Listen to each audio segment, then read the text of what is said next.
اعوذ باللہ من الشیطان اللعین الرجیم بسم اللہ الرحمن الرحیم الحمد للہ رب العالمین الصلاة والسلام علی اشرف الانبیاء والمرسلین وعلی آلہ الطیبین الطاہرین المعصومین الذین اذہب اللہ عنہم الرجس وطہرہم تطہیرا اللہم صل علی محمد وآل محمد اللہم اخرجنا من الظلمات الوہم واکرمنا بنور الفہم اللہم افتح علینا ابواب رحمتک وانشر علینا خزائن علومک برحمتک یا ارحم الراحمین۔ عزیزان محترم، حاج ملا ہادی سبزواری حکیم متعلہ، ان کے حالات زندگی پر ہم نے اپنی گفتگو کا آغاز کیا۔ کل کافی تفصیل سے اس موضوع پر گفتگو کی کہ ملا ہادی سبزواری کی ولادت 1212 ہجری قمری کو ایران کے ایک شہر سبزوار میں یہ ولادت ہوتی ہے۔ بیان ہوا کہ شہر سبزوار مشہد سے تقریباً 4 گھنٹے کے فاصلے پر ہے، یعنی مشہد سے 2 گھنٹے کا فاصلہ لگتا ہے نیشاپور کا، اور پھر اسی طرح سے نیشاپور سے آگے 2 گھنٹے تقریباً سبزوار میں لگتے ہیں، تو ٹوٹل 4 گھنٹے اگر انسان بس پر مسافت طے کرے تو سبزوار شہر آتا ہے۔ تو ملا ہادی سبزواری کی تقریباً 1212 ہجری قمری کو سبزوار شہر میں ولادت ہوتی ہے۔ ملا ہادی سبزواری کے والد کا نام آپ کی خدمت میں بیان کیا کہ مرزا مہدی سبزواری تھا۔ وہ ایک تاجر تھے، مالدار شخصیت تھے، اہل خیر تھے، نیک تھے، زمینیں تھیں، پراپرٹی تھی، جائیداد تھی۔ والدہ کا نام زینت الحاجیہ تھا۔ کل ظاہراً ہم نے گفتگو میں ملا ہادی سبزواری کی والدہ کا نام بیان نہیں کیا۔ ملا ہادی سبزواری نے اپنی زندگی میں 3 شادیاں کی ہیں، یعنی انہوں نے 2 شادیاں اپنے مشہد اور سبزوار کے علاقے میں ہی کی ہیں، جبکہ تیسری شادی انہوں نے 38 سال کی عمر میں جب وہ کرمان گئے تھے، اور ان کی ریاضتوں کا وہ ایک بہت کٹھن دور تھا جو انہوں نے کرمان میں گزارا، تو وہاں بیان ہوا کہ ملا ہادی سبزواری نے 1 سال قیام کیا تھا مدرسے میں بعنوان خادم۔ انہوں نے 1 سال کا وقت بتایا، اور در واقع وہ ان کی ریاضت تھی، اور ملا ہادی سبزواری نے اسی مدرسے کے خادم کے بیٹی سے تیسری شادی کی، چونکہ اس سے پہلے ملا ہادی سبزواری نے 2 شادیاں کی تھیں، یعنی ایک کے بعد دوسری، اور ان کی دونوں بیگمات جو ہیں وہ پہلے انتقال کر چکی تھیں۔ لہٰذا 38 سال کی عمر میں جب وہ جاتے ہیں اصفہان حج کے سفر کے لیے، در واقع وہ اصفہان سے آگے جا رہے ہوتے ہیں، تو جب مرزا فتح علی شاہ قاجار کا انتقال ہو جاتا ہے اور اوضاع تھوڑا ناامن قسم کے حالات ہوتے ہیں، تو ایسے میں جو ملا ہادی سبزواری ہیں وہ 1 سال قیام کرتے ہیں وہاں مدرسے میں، اور یہ تیسری شادی وہاں پر تحقق پذیر ہوتی ہے۔ ملا ہادی سبزواری کی اخلاقی خصوصیات ہم نے کل تفصیل سے آپ کی خدمت میں بیان کی کہ وہ دنیا دار لوگوں سے عزلت اختیار کیا کرتے تھے، پاک دامنی اختیار کیا کرتے تھے، محرمات اور مکروہات سے دوری اختیار کیا کرتے تھے، واجبات پر عمل کیا کرتے تھے، نوافل کی ادائیگی میں جو ہے وہ جدیت کا مظاہرہ کیا کرتے تھے، فقراء کے ساتھ ہم نشینی اختیار کیا کرتے تھے، اور ایک زاہدانہ زندگی بسر کیا کرتے تھے ملا ہادی سبزواری۔ اور یہ موضوع ہم تفصیل سے بیان کر چکے۔ بار بار مؤمنین تقاضا کرتے ہیں اور سوال کرتے ہیں کہ سیر و سلوک میں کوئی ایسا راستہ بتائیے کہ جس پر ہم چل کے جو ہے وہ اللہ کا تقرب حاصل کر سکیں۔ تو عزیزان محترم، یہ جو اصول ملا ہادی سبزواری کی زندگی میں بیان ہوئے، در واقع یہی وہ اصول ہیں کہ جو بزرگان، فقہاء، علماء بیان کرتے ہیں، ایسے افراد بیان کرتے ہیں جو اس راہ کے مسافر رہ چکے ہیں اور سلوک اللہ کا سفر طے کر چکے ہیں، اللہ سے ملاقات کر چکے ہیں، کمال کی منازل طے کر کے کمال کے مراتب پر فائز ہو چکے ہیں، جسے اصطلاحاً کہا جائے مرحوم صدر المتعلہین کی زبان میں یا مرحوم ابن عربی کی زبان میں، کہ جنہوں نے اپنے اسفار اربعہ کو مکمل کر لیا ہے۔ در واقع ان کی زندگی کا اگر آپ نچوڑ نکالیں تو نچوڑ یہی ہے کہ اہل دنیا سے دوری اختیار کرنا، نچوڑ یہی ہے کہ زاہدانہ زندگی بسر کرنا، یعنی کم خوراک کا استعمال کرنا، پاک دامنی اختیار کرنا، محرمات سے اور مکروہات سے دوری اختیار کرنا، نوافل کی ادائیگی جو ہے وہ کرنا، بالخصوص تہجد کی ادائیگی کرنا، تہجد گزار بننا، یہ عزیزان محترم یہی وہ اصول ہیں کہ جو تمام علماء نے بیان کیے۔ ہم تفصیل سے ان موضوعات پر بارہا گفتگو کر چکے ہیں، اور ابھی ماضی قریب میں ہم نے آپ کے ساتھ جو مرزا جواد آغا ملکی تبریزی کا وہ سلوکی وظیفہ جو انہوں نے مرجعیت عظمیٰ آیت اللہ محمد حسین اصفہانی قمپانی کے لیے تحریر کیا، یہ موضوعات تفصیل سے وہاں پر بیان ہو چکے ہیں۔ ملا ہادی سبزواری کے شاگردوں میں عزیزان محترم بیان ہوا کہ جلیل القدر شخصیات میں شیخنا الاعظم شیخ انصاری ہیں، آخوند ملا محمد کاظم خراسانی ہیں، اور ایک نہایت ہی گراں قدر شخصیت جنہیں کل میں بیان تو کیا ان کا، لیکن بعنوان شاگرد متعارف نہیں کیا، ملا حسین قلی حمدانی، در واقع یہ بھی جو ہے وہ ملا ہادی سبزواری کے شاگردوں کی فہرست میں ہیں۔ مرحوم شیخنا الاعظم انصاری سے متعلق بیان کیا جاتا ہے کہ انہوں نے مشہد میں 2 سال ملا ہادی سبزواری سے فیض حاصل کیا، جبکہ مرحوم آخوند خراسانی اور ملا حسین قلی حمدانی نے سبزوار میں ان سے استفادہ کیا۔ عزیزان محترم، مشہد میں قیام کے بعد ملا ہادی سبزواری نے اپنی زندگی کے آخری 27 سال، بہت ایک بڑا عرصہ ہوتا ہے کہ آخری 27 سال انہوں نے سبزوار میں گزارے۔ عزیزان محترم، اس دور میں مشہد الرضا خود ایک کامیاب حوزہ تھا، اصفہان کا حوزہ خود ایک مشہور اور کامیاب حوزہ جو ہے وہ تصور کیا جاتا تھا، نجف کا حوزہ ایران سے باہر تھا، وہ بھی ایک کامیاب حوزہ تھا۔ ایسے میں ملا ہادی سبزواری نے اپنے جو آبائی شہر ہے سبزوار، اس کو آباد کیا، وہاں پر حوزہ علمیہ معقول و منقول دائر کیا۔ چونکہ ملا ہادی سبزواری کی شخصیت ایک ایسی شخصیت تھی جو علوم منقول میں بھی مہارت رکھتی تھی اور مرجعیت کے مقام پر فائز تھے، اور اسی طرح معقول میں بھی وہ مہارت رکھتے تھے، اور نہ صرف مہارت رکھتے تھے بلکہ مرجعیت اور صاحب نظر کی حیثیت سے وہ فائز تھے۔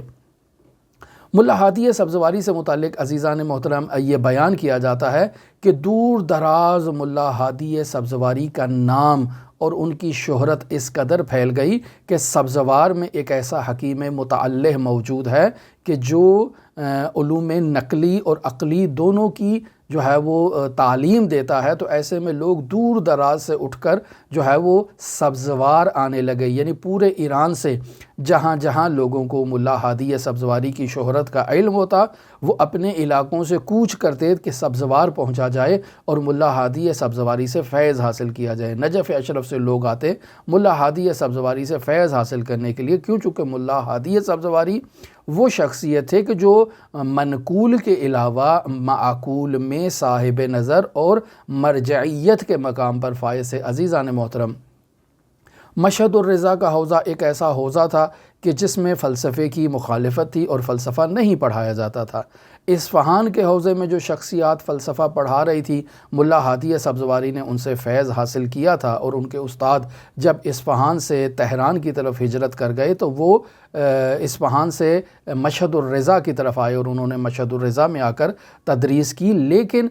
وہ جامعیت جو ملا ہادی سبزواری کے پاس تھی وہ کسی اور شخصیت کے پاس نہیں تھی، لہٰذا ان کی شہرت حق بجانب تھی، لوگ حق رکھتے تھے کہ دور دراز سے اٹھ کر آئیں، اور بیان کیا جاتا ہے کہ حتیٰ ہندوستان سے، یعنی ہندوستان کبیر سے اس وقت جو ہے وہ لوگ اٹھ کر، جو اس وقت جس کا ایک حصہ پاکستان ہے ایک حصہ جو ہے وہ ہندوستان ہے، تو در واقع اس دور میں لوگ پاکستان اور ہندوستان سے اٹھ کر سبزوار جایا کرتے تھے ملا ہادی سبزواری سے فیض حاصل کرنے کے لیے۔ تو پس ملا ہادی سبزواری کو معمولی شخصیت نہیں ہے عزیزان محترم۔ بیان ہوا ملا ہادی سبزواری کے والد بزرگوار ایک تاجر تھے، ان کی پراپرٹی تھی، ظاہری بات ہے کہ کچھ چیزیں بطور میراث بھی ان کے والد نے ان کے لیے چھوڑی تھی، جن میں خود زرعی زمین تھی، ان کے لیے باغ تھا ایک انگور کا، جو ملا ہادی سبزواری کی اپنی ملکیت اور اپنی پراپرٹی تھی۔ ملا ہادی سبزواری اس انگور کے باغ سے جب پھل تیار ہوتا تو سب سے پہلے اس پھل کو ضرورت مندوں میں تقسیم کرتے، اور پھر جو پھل اس میں بچ جاتا تو اپنے تمام شاگردوں کو دعوت دیتے کہ آئیں اس باغ کے پھل سے جو ہے وہ فیضیاب ہوں اور اس باغ کے پھل سے لطف اندوز ہوں۔ لہٰذا یہ ایک سیرت تھی ملا ہادی سبزواری کی۔ ملا ہادی سبزواری جو ہے وہ ان کا گزر بسر در واقع جسے آپ کہیں امرار معاش، جو زندگی گزارنے کا جو طریقہ کار ہوتا ہے، ملا ہادی سبزواری کی یہ کوشش ہوا کرتی تھی کہ وہ بیت المال کے اوپر ارتزاق نہ کریں، یعنی ان کے گھر کا چولہا جو ہے وہ بیت المال پر نہ جلے، یعنی امام زمان کا مال جو ہے اس کو وہ استعمال نہ کریں، بلکہ جو چونکہ بالاخره والد صاحب حیثیت تھے، صاحب ثروت تھے، اور انہوں نے ملا ہادی سبزواری کے لیے پراپرٹی چھوڑی تھی، لہٰذا ان کی یہ کوشش ہوا کرتی تھی کہ جو زرعی زمین ان کے پاس موجود ہے اس زرعی زمین سے وہ زراعت کریں، اور پھر جو مویشی ان کے پاس موجود ہیں ان سے جو ہے وہ دودھ اور دہی اور ڈیری پروڈکٹس ان سے حاصل کریں، اور کوشش یہ تھی کہ وہ اپنی محصول سے استفادہ کریں، باہر سے کسی چیز کی انہیں ضرورت پیش نہ آئے، اور ایک زاہدانہ زندگی بسر کیا کرتے تھے ملا ہادی سبزواری۔ گھر بھی ملا ہادی سبزواری کا ایک نہایت ہی سادہ اور آج کل کی اصطلاح میں کہے ایک نہایت ہی محقرانہ قسم کا گھر تھا۔ پس معلوم ہوا کہ ملا ہادی سبزواری کے اموال میں ایک انگور کا باغ تھا، کچھ مویشی تھے، گائے وغیرہ اس طرح کی چیزیں، اور اس کے علاوہ ان کے پاس زرعی زمین تھی، اور انہی چیزوں پر وہ اپنی زندگی کا گزر بسر کیا کرتے تھے۔ شاہ وقت سلطان وقت ناصر الدین شاہ قاجار جب وہ مشہد الرضا آتا ہے زیارت کے لیے تو اسے ملا ہادی سبزواری کی شہرت کا علم ہوتا ہے کہ ایک ایسا فیلسوف اور حکیم متعلق سبزوار میں موجود ہے کہ جس سے ملاقات نہایت ضروری ہے، لہٰذا وہ اپنے کارندوں کو، اپنے ملازمین کو، اپنے وزراء کو حکم دیتا ہے کہ میری ملا ہادی سبزواری سے ملاقات کا پروگرام ترتیب دیا جائے۔ اسے کہا جاتا ہے ناصر الدین شاہ قاجار کو کہ ملا ہادی سبزواری ایک ایسی شخصیت ہے کہ وہ آپ کے دربار میں نہیں آئیں گے، وہ ایک زاہدانہ محقرانہ زندگی بسر کرنے والے ایک ملا ہیں، ان کا لوگوں سے زیادہ میل جول نہیں ہوتا، لہٰذا اگر آپ نے ملاقات کرنی ہے اور بہت زیادہ اصرار ہے اس ملاقات کے اوپر تو آپ کو خود جانا پڑے گا، ملا ہادی سبزواری آپ کے پاس نہیں آئیں گے۔ اب عزیزان محترم ناصر الدین شاہ قاجار کہتے ہیں کہ ٹھیک ہے، مسئلہ نہیں ہے، میں ملا ہادی سبزواری کے پاس چلا جاتا ہوں، لہٰذا خود ملا ہادی سبزواری کے پاس ناصر الدین شاہ قاجار ان کے گھر جاتا ہے، اور جب گھر جا کر ان کی صورتحال اور وضعیت اور زندگی کا ماحول دیکھتا ہے تو ایک نہایت ہی سادہ گھر ہے، نہایت ہی مختصر گھر کے اندر سامان اور وسائل ہیں، اور نہایت ہی سادہ زندگی بسر کر رہا ہے یہ شخص، اور کھانے کا وقت ہے تو ایسے میں دسترخوان بچھایا جاتا ہے، اور ناصر الدین شاہ قاجار بالاخره بادشاہ ہے، اور بادشاہوں کا دسترخوان ہمیشہ رنگین دسترخوان ہوتا ہے، ایک سے زائد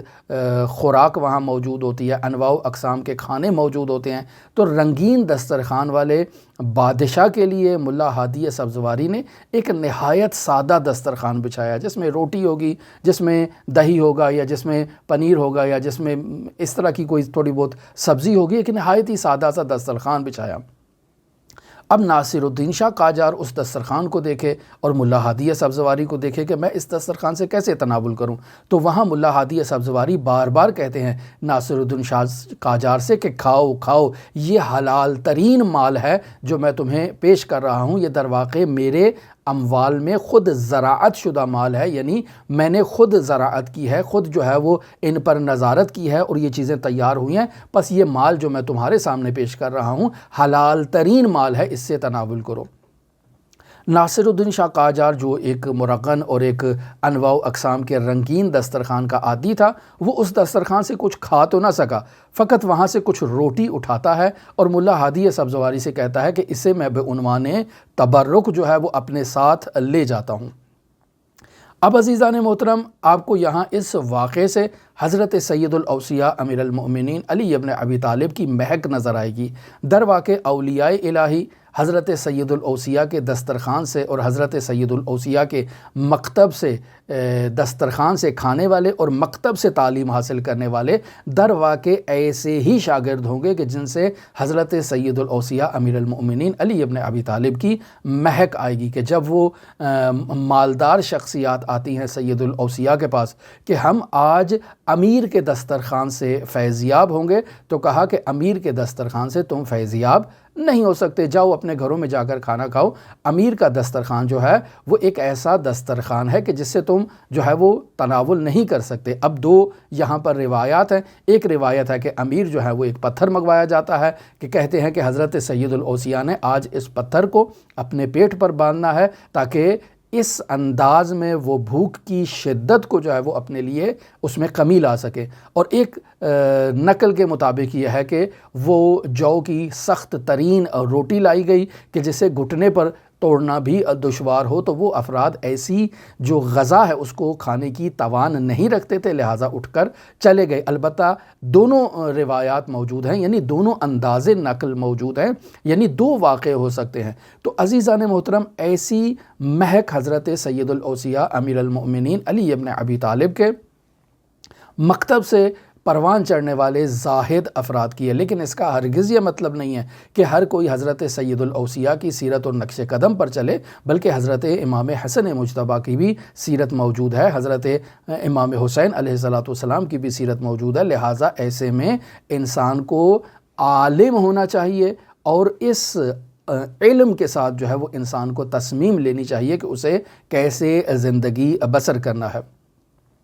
اب ناصر الدین شاہ کے ساتھ گفتگو ہو رہی ہے تو ناصر الدین شاہ قاجار کہتے ہیں ملا ہادی سبزواری سے کہ میں نے سنا ہے کہ آپ کے پاس زرعی زمین ہے اور حکومت بطور معمول زرعی زمینوں سے جو ہے وہ زرعی ٹیکس وصول کیا کرتی ہے، تو اگر آپ مجھ سے تقاضا کریں یا آپ کے میں حق میں ایک بہتری کرنا چاہوں، ایک آپ کے ساتھ نیکی کرنا چاہوں، تو نیکی یہ کر سکتا ہوں کہ میں آپ سے زرعی ٹیکس جو ہے وہ معاف کر دیتا ہوں۔ جتنا گورنمنٹ کے عمال آتے ہیں اور آپ سے ٹیکس وصول کرتے ہیں، میں آرڈر دے دیتا ہوں کہ ملا ہادی سبزواری سے آج کے بعد کسی نے ٹیکس وصول نہیں کرنا۔ اس واقعے کو مرحوم آیت اللہ شہید مطہری نے بھی بیان کیا ہے اور ہمارے استاد آیت اللہ رضائی تہرانی نے بھی اس واقعے کو بیان کیا ہے۔ ملا ہادی سبزواری کہتے ہیں کہ نہیں، میں ہرگز آپ سے کسی قسم کا تحفہ، کسی قسم کی عنایت لینے کے لیے تیار نہیں ہوں، لیکن جب ناصر الدین شاہ قاجار شدت سے اصرار کرتا ہے کہ نہیں آپ نے جو ہے وہ مجھ سے یہ ٹیکس جو ہے وہ معاف کروانا ہے اور آپ اس کو قبول کریں، تو ناصر الدین شاہ قاجار کہتے ہیں کہ دیکھو، آپ لوگوں نے سبزوار شہر کے اوپر ایک کلی ٹیکس جو ہے وہ مقرر کر رکھا ہوگا۔ مثلا آپ نے مقرر کر رکھا ہوگا کہ بالفرض سبزوار سے جو ہے وہ 50 تومان جو ہے وہ ٹیکس وصول کرنا ہے اس زمانے کے مطابق بالفرض۔ تو اب آپ جو مجھ سے ٹیکس معاف کر رہے ہیں، تو کیا اس ٹوٹل مقدار میں بھی کمی آئے گی یا وہ مقدار اسی طرح باقی رہے گی؟ تو ناصر الدین شاہ نے کہا کہ نہیں، وہ تو 50 تومان باقی رہیں گے، یہ تو آپ کے ساتھ عنایت ہو رہی ہے اور آپ کو معاف کیا جا رہا ہے۔ تو ملا ہادی سبزواری نے کہا کہ اگر ایسا ہے تو پھر اس کا نتیجہ یہ نکلے گا کہ آپ کے عمال وہ جو ٹیکس مجھے معاف کیا جا رہا ہے وہ کسی بوڑھی خاتون سے، کسی کمزور خاتون کے اموال سے اٹھائیں گے، اور یہ اسلام میں جائز نہیں ہے اور میں ہرگز اس بات کی اجازت نہیں دوں گا۔ کیوں؟ چونکہ در واقع آپ مجھے معاف کر رہے ہیں لیکن میرے حصے کا آپ دوسروں کی جیب سے باہر نکال لیں گے۔ لہٰذا اس سے ملا ہادی سبزواری نے ایک درس دیا جو آج کے معاشرے میں بھی عزیزان محترم بہت کارآمد اور مفید ہے۔ پہلی بات تو یہ کہ حکمران طبقہ اگر ہمارے پاس آئے یا کسی عالم کے پاس آئے تو اس عالم کی ذمہ داری ہے کہ اس حکمران طبقے کو جو ہے وہ جو آپ کے پاس آ رہا ہے اس کو آپ ایکسیپٹ کریں، یعنی اس کی جو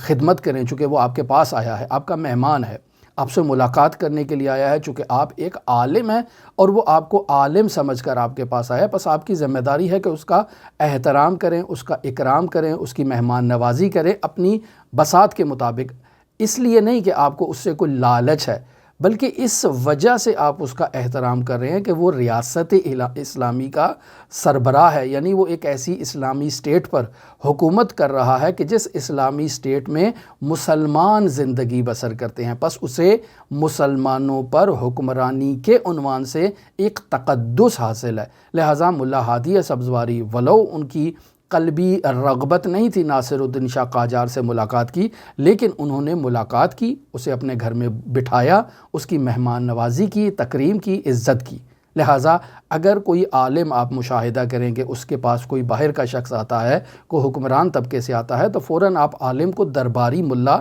نہ کہیں، بلکہ یہ ایک وسیلہ ہے امت اسلامیہ کی حفاظت کرنا۔ در واقع اس وسیلے سے ایک عالم در واقع ایک حکمران کو ہدایت کر سکتا ہے، نصیحت کر سکتا ہے، انہیں ترغیب دلا سکتا ہے، امر بالمعروف کر سکتا ہے، اسے نیکی کی طرف لا سکتا ہے۔ لہٰذا اگر آپ دیکھیں کہ ایک حکمران کسی عالم کے پاس آئے تو پہلی بات یہ کہ مذمت نہ کی جائے۔ دوسری بات یہ کہ یہاں اس داستان سے اور اس واقعے سے یہ بات بھی معلوم ہوتی ہے کہ بطور معمول ہمارے پاس اگر حکمران آئے اور ہماری روش ملا ہادی سبزواری کی طرح کی نہ ہو، یعنی وہ حکمران جو آیا تو اس حکمران کو انواع و اقسام کے کھانا کھانے کی عادت تھی، اس کا دسترخوان ہمیشہ رنگین ہوا کرتا تھا۔ اب ہمارے دسترخوان پر اگر ایک حکمران آ رہا ہے تو اس حکمران کے اعزاز میں ہم اپنا دسترخوان اگر رنگین کر لیں تو در واقع ہم ابنائے دنیا کا مصداق بن جائیں گے۔ ملا ہادی سبزواری نے در واقع اپنی خودی کا اظہار کرتے ہوئے اپنا وہی سادہ دسترخوان پیش کیا کہ میری حقیقت یہ ہے، میں اپنی حقیقت سے تجاوز نہیں کر سکتا ہوں، ادھر سے قرضہ لوں، ادھر سے قرضہ لوں، یہ مال بیچوں، وہاں سے جو ہے وہ ادھار وصول کروں اور اپنے گھر کا دسترخوان جو ہے وہ عالی شان اگر مرتب کروں تاکہ حکمران طبقہ جو آ رہا ہے وہ خوشحال ہو جائے۔ یہ سیرت امیر المؤمنین اور امیر المؤمنین کے مکتب سے تعلیم حاصل کرنے والے شاگردوں کی نہیں ہے۔ یہ دوسرا درس اس داستان سے ملتا ہے۔ اور تیسرا درس کہ حاکم تحفہ دینا چاہ رہا ہے جو ہے وہ ملا ہادی سبزواری کو، لیکن ملا ہادی سبزواری ہیں کہ وہ ایکسیپٹ نہیں کر رہے۔ اور جب حاکم اصرار کر رہا ہے کہ میں آپ سے مالیات معاف کر دیتا ہوں اور آپ سے ٹیکسز کو جو ہے وہ معاف کر دیتا ہوں، تو انکار کرتے ہیں اور وجہ کیا بیان کرتے ہیں کہ تم مجھے تو معاف کرو گے لیکن یہ میرے حصے کی رقم تم کسی دوسرے سے وصول کر لو گے۔ بس یہاں سے ہمیں جو ہے وہ ایک اور درس ملتا ہے کہ اگر حکمران طبقہ آپ کو کوئی چیز بطور انعام یا تحفہ دے رہا ہے تو اس بات کی طرف توجہ ہونی چاہیے کہ یہ جو تحفہ آپ کو دیا جا رہا ہے در واقع بیت المال سے ہے۔ حکمران اپنی ذاتی پراپرٹی سے آپ کو جو ہے وہ رقم نہیں دے رہا، بلکہ وہ جو اموال حکومتی اس کے پاس جمع ہوتے ہیں در واقع وہ بیت المال سے آپ پہ عنایات کر رہا ہے، آپ کو تحفے تحائف دے رہا ہے۔ تو ایک عالم کی یہ ذمہ داری ہے کہ وہ انکار کرے، کیوں؟ چونکہ بیت المال جو ہے وہ ایک عالم کے اوپر اس انداز میں خرچ نہیں ہونا چاہیے، اس کا مصرف موجود ہے، وہ بیت المال اموال عمومی میں سے ہے، لہٰذا اسے اس کی جگہ پر لوگوں کی فلاح و بہبود میں اسے استعمال ہونا چاہیے۔ بس یہاں سے یہ بات بھی واضح ہوتی ہے، جیسے بیان ہوا، ہم نے آیت اللہ رئیسی کے حالات زندگی میں بیان کیا کہ آیت اللہ رئیسی کی والدہ سے کہا گیا کہ آپ آئیں تہران میں اور تہران آ کر رہیں، آپ کا بیٹا چیف جسٹس ہے، آپ کا بیٹا صدر مملکت ہے۔ تو کہا نہیں، میرا بیٹا اگر چیف جسٹس ہے یا صدر مملکت ہے تو وہ بیت المال کو استعمال کر سکتا ہے، چونکہ وہ اس پوسٹ پر فائز ہے کہ جس پوسٹ کی لوازمات سے ہے کہ اس کے اوپر بیت المال خرچ ہو، لیکن میں تو اس کی ماں ہوں، میرے اوپر تو بیت المال خرچ نہیں ہو سکتا ہے، تو میں کس حیثیت میں اس کے گھر جا کر بیٹھوں اور بیت المال کو استعمال کروں، لہٰذا میں اس کے پاس نہیں جاؤں گی۔ یہ در واقع درس ہے عزیزان محترم مکتب آل محمد کے شاگردوں کا، جو انہوں نے ائمہ معصومین علیہم الصلاۃ والسلام سے حاصل کیا ہے۔ لہٰذا بیت المال سے تحفے تحائف وصول کرنا یہ حق نہیں ہے، حتیٰ حکمرانوں کو بھی حق حاصل نہیں ہے کہ وہ بیت المال سے اپنی ذات کے لیے جو ہے وہ تحفہ اٹھائیں۔ یہ آج کل جو آپ دیکھ رہے ہیں ہمارے پاکستان میں جو مسائل ہوتے ہیں کہ اس قدر جو ہے وہ جو ہے توشہ خانہ سے اٹھا لیا، اس قدر جو ہے وہ بیت المال سے چیز اٹھا لی اور پھر اس کے اوپر جو ہے وہ ڈھٹائی کے ساتھ کہ یہ قانون ہے۔ عزیزان محترم، ولو قانون ہو، ایک قانون اگر غلط بنا ہوا ہے تو حکمران کی یہ ذمہ داری ہے کہ اس قانون کو ختم کرے۔ عوامی فلاح و بہبود کے لیے جو اموال استعمال ہونے چاہیے ان اموال کو ایک حکمران جو ہے وہ اپنی ذاتی جو پراپرٹی کے طور پر یا ذاتی زندگی میں استعمال کے لیے نہیں لا سکتا۔ ایسا نہیں ہے کہ 1 لاکھ کی چیز ہے تو آپ اسے 1 لاکھ کی 50,000 میں دے کر وصول کر لیں، نہیں، وہ 1 لاکھ کی چیز ہے، 1 لاکھ ہی میں فروخت ہونی چاہیے۔ اب اس کا مصرف کیا ہے؟ میری ذات نہیں ہے بلکہ اس کا مصرف عوام ہے، ملک کی فلاح و بہبود کے لیے اسے استعمال ہونا چاہیے۔ ہم کسی سیاسی بحث میں نہیں جانا چاہ رہے، لیکن جو بات غلط ہے وہ غلط ہے۔ کوئی بھی حکمران ہو اسے یہ حق حاصل نہیں ہے کہ وہ بیت المال سے یا توشہ خانہ سے وسائل کو اٹھا کر اپنی ذات کے لیے استعمال کرے یا کم قیمت پر اس کو فروخت کر کے ولو فلاح و بہبود میں خرچ کرے۔ لیکن کیوں خرچ کرے؟ فلاح و بہبود کے لیے خرچ کرنا ہے تو مکمل قیمت پر اسے فروخت کیا جائے اور اسی جگہ پر مصرف کیا جائے جہاں اس کو استعمال کرنا ہے، اور ان قوانین کو باطل قرار دینا چاہیے اور ختم کرنا چاہیے ایسے قوانین کو۔ خوب، ہم آگے چلتے ہیں۔ اب یہاں ایک اور چیز، ملا ہادی سبزواری حکومت کو اپنی زرعی زمینوں کا ٹیکس دے رہے تھے۔ بس اس سے یہ بات معلوم ہوتی ہے کہ ہر حکومت کو اپنے نظام کو چلانے کے لیے جو ہے وہ پیسوں کی ضرورت ہوتی ہے، اور وہ پیسے کہاں سے لے کر آئے گی حکومت نے یقینی بات ہے کہ عوام الناس سے ٹیکس کے ذریعے سے اپنی ضروریات کو پورا کرنا ہے۔ تو ایسے میں ایک عالم کی بھی یہ ذمہ داری ہے کہ وہ ٹیکس کی ادائیگی میں اپنا بھرپور کردار ادا کرے۔ دیکھیں ملا ہادی سبزواری بھی اپنی زرعی زمینوں پہ ٹیکس دیا کرتے تھے۔ پس اگر کسی عالم کا مکان ہے، کسی عالم کی پراپرٹی ہے، جائیداد ہے، جو بھی اس کے پاس اموال ہیں، اسے بھی حق، جو ذمہ داری ہے کہ اسلامی ریاست اور اسلامی اسٹیٹ کے نظم و نسق کو چلانے کے لیے وہ مالیات دے اور ٹیکس کو ادا کرے۔ یہ ذمہ داری ملا ہادی سبزواری کی زندگی سے معلوم ہوتی ہے۔ پھر دوسری چیز کہ ٹیکس کو معاف کرانا اس انداز میں کہ مجھے معاف کر دو، میرے حصے کا کسی دوسرے سے وصول کر لو، یہ بھی جائز نہیں ہے۔ بس اوقات آج کل کے معاشرے میں بعض لوگ جو ہیں وہ اپنے لیے توجیحات ایسی کرتے ہیں، بیان کرتے ہیں کہ بھئی یہ بجلی جو ہے یہ چوری کرنا جائز ہے، کیوں؟ چونکہ یہ ظالم لوگوں کی حکومت ہے اور ظالم لوگ جو ہیں وہ ہم پر حکمران ہیں، اور اگر ہم ایسے میں جو ہے وہ ان سے اپنا حق وصول نہیں کر سکتے تو کیا ہوا؟ کنڈا ڈال کر ہم جو ہے وہ بجلی کو چوری کر لیتے ہیں، ہم ٹیکس سے فرار کر کے جو ہے وہ ٹیکس کی چوری کر لیتے ہیں۔ تو عزیزان محترم، آپ کنڈا ڈالیں گے تو آپ کی بجلی کی پیمنٹ جو ہے وہ حکومت نے کسی دوسرے غریب کے گھر سے نکال لینی ہے۔ بس یہ کام جائز نہیں ہے، کیوں؟ چونکہ آپ کے اس عمل سے کسی دوسرے کے اوپر بوجھ پڑ رہا ہے جو جائز نہیں ہے، ظلم ہو رہا ہے۔ اسی طرح آپ کا ٹیکس ہے، اگر آپ اپنا ٹیکس معاف کرا رہے ہیں تو ملا ہادی سبزواری نے فارمولہ بتایا کہ حکومت ٹیکس کو ختم نہیں کرے گی بلکہ اس ٹیکس کو کسی دوسرے کی جیب سے نکلوا لے گی۔ ہاں، اب یہاں سوال پیدا ہوتا ہے کہ حکومت اگر ظالمانہ ٹیکسز کا نفاذ کرتی ہے تو وہاں عوام کی کیا ذمہ داری ہے؟ وہاں عوام کی ذمہ داری ہے کہ قیام کرے۔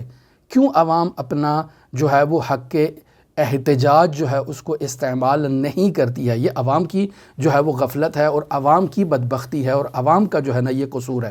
آپ دیکھ رہے ہیں کہ آپ کے اوپر ظلم کر کے آپ کے اوپر جو ہے وہ بیجا قسم کے، غیر معقول قسم کے، غیر منطقی قسم کے ٹیکسز کا نفاذ کیا جا رہا ہے، اور اس طرف سے حکمران جو ہے وہ عیش و عشرت کی زندگی بسر کر رہے ہیں، اور آپ ہی کے ٹیکسز کے پیسے سے انواع و اقسام کے ایسے بیہودہ قسم کے اخراجات میں انہیں استعمال کر رہے ہیں کہ جو اسلام جن کی اجازت نہیں دیتا۔ تو در واقع ہم خاموش ہیں، ہماری خاموشی در واقع ان کو جرم کرنے میں مزید جری کر رہی ہے، مزید ان کو تقویت دے رہی ہے۔ لہٰذا یہاں اس سیرت سے معلوم ہوتا ہے کہ ہم بھی گویا کہ ان کے اس گناہ میں برابر کے شریک ہیں۔ یعنی اگر ہمارے پیسوں سے کوئی حکمران حج کرنے کے لیے جاتا ہے تو یہ جائز نہیں ہے۔ جب ایک فعل ناجائز کو ایک حکمران انجام دے رہا ہے، اور وہ تنہا نہیں جا رہا ہے، وہ ایک لشکر کو اپنے ساتھ لے کر جا رہا ہے، خوب تر واقع ایک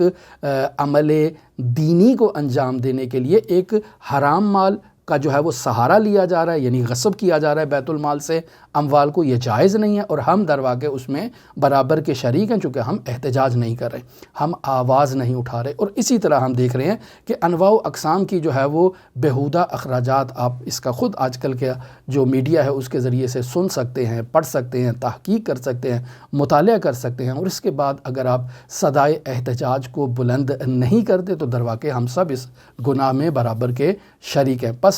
ٹیکس کی ادائیگی ملا ہادی سبزواری کی سیرت و تعلیمات سے واضح ہو گیا کہ اسلامی اسٹیٹ کے نظام کو چلانے کے لیے ٹیکس کی ادائیگی ضروری ہے، لیکن بیجا قسم کے ٹیکس کے اوپر، اور وہ ٹیکس جو درست مقام پر مصرف نہیں ہو رہا ہے، حرام جگہ پر مصرف ہو رہا ہے، یعنی در واقع وہ عیش و نوش میں اس کو استعمال کر رہے ہیں، بےہودگی میں استعمال کر رہے ہیں، لغویات میں استعمال کر رہے ہیں، ظلم و جبر کو جو ہے وہ ڈھانے کے لیے اس کو استعمال کر رہے ہیں، تو یہ در واقع ہم اس میں برابر کے شریک ہیں اگر آواز احتجاج بلند نہیں کریں گے۔ تو یہ وہ چیزیں تھیں جو ملا ہادی سبزواری کی زندگی سے ہمیں یہاں معلوم ہوتی ہیں۔ انشاءاللہ ملا ہادی سبزواری کی زندگی پر کل انشاءاللہ ہم آخری گفتگو گفتگو کریں گے۔ ہماری دعا ہے کہ خداوند متعال اس جلیل القدر فقیہ کو، جلیل القدر حکیم، جلیل القدر فیلسوف کو خداوند متعال جوار رحمت میں جگہ عطا فرمائے، ہمیں ان کی سیرت و تعلیمات سے استفادہ کرنے کی توفیق عطا فرمائے۔ آپ تمام عزیزان کے لیے، تمام مؤمنین کے لیے امام رؤوف امام علی ابن موسیٰ الرضا کی نورانی بارگاہ میں نائب الزیارہ ہیں، دعا گو ہیں، اور حضرت صاحب العصر والزمان کے ظہور کی تعجیل کے لیے بھی دعا گو ہیں۔ اللہم صلی علی محمد وآل محمد وعجل فرج قائم آل محمد۔